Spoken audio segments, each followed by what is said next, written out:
வணக்கம். தமிழகத்தில் நாடாளுமன்ற தேர்தல் விரைவில் நடைபெற உள்ளது. இதற்காக முன்னேற்பாடு பணிகள் தீவிரமாக நடைபெற்று வருகின்றன. இதனையொட்டி தேர்தல் பாதுகாப்பு பணிக்காக 200 கம்பெனி துணை ராணுவ படையினர் வரவழைக்கப்பட்டுள்ளனர்.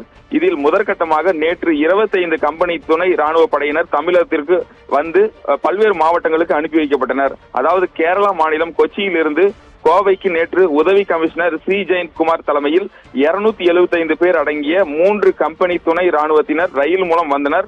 அவர்களில் மத்திய தொழிற் பாதுகாப்பு படையை சேர்ந்த 92 வீரர்கள் போலீஸ் வாகனம் மூலம் இன்று அதிகாலை சேலம் மாநகரத்திற்கு வந்தனர்.